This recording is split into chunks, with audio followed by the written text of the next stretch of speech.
Yeah. This is a lens, sort of, been derived from first principles of geometry. By the way, these are parabolas, not arcs. So they behave exactly as they should. We have the... God damn it, you need to shut up.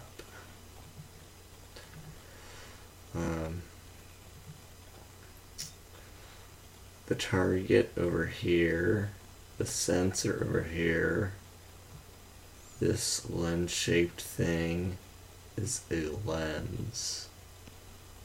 It has two sides. Rays come in, they refract twice, and then they go out. SolidWorks does not support perpendiculars to a parabolic curve. Luckily, I can simulate that using the founding principles of geometry and two circles very close to each other to generate a normal, and then you can find the angles of incidence, which is this angle here.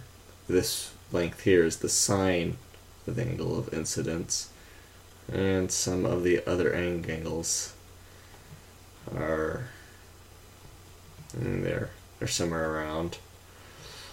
The perpendicular to this, that which is perpendicular, to the parabola. So using that, we can apply Snell's law by having these lengths over here, which are arranged in a similar triangle with a specific length and a specific angle, which doesn't really mean anything in terms of angle of refraction, but using this, you can force the sines of the angles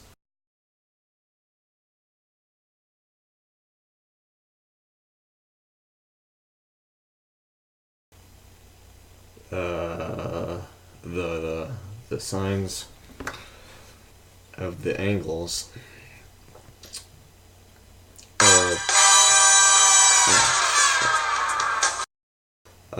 okay, where was I?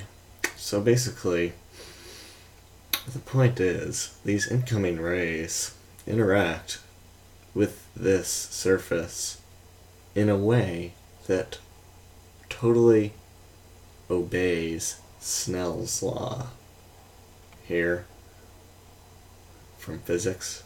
I know you never had it. I didn't either, so it's okay. Yeah. So you can see what happens if you change the distance between the sensor and the lens.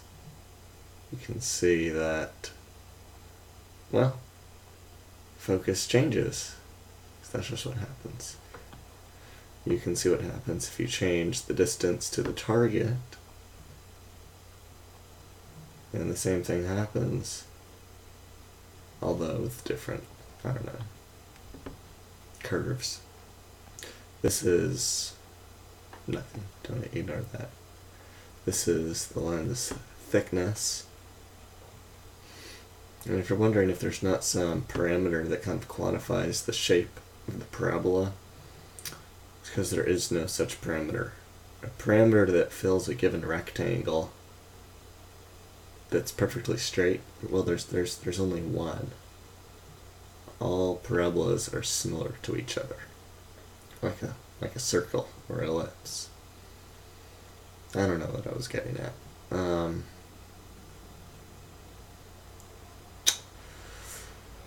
this kind of pushes the boundaries of what is practical to do in SolidWorks.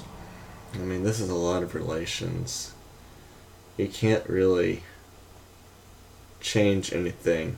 If you change anything that's beyond a certain point, SolidWorks gives up and says it's overdefined, which is clearly not.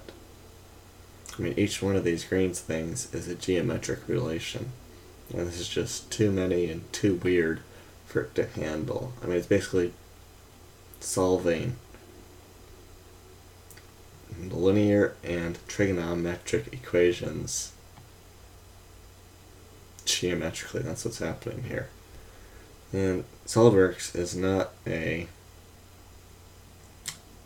generalized geometric solving program. In fact, I don't even think any exist. If it did, I'd probably use it because that would be just great. The point of this exercise is,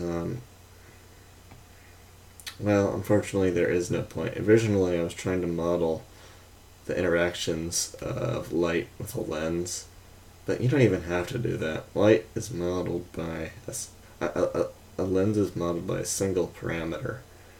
It's called P, I think, and it just shows how much it's going to magnify incoming light. That's all there is, really.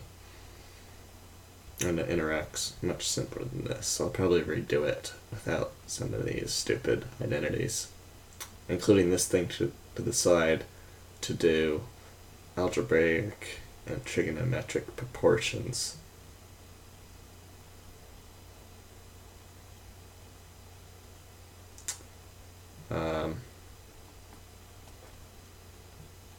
However, this is a highly accurate model of what happens in a lens.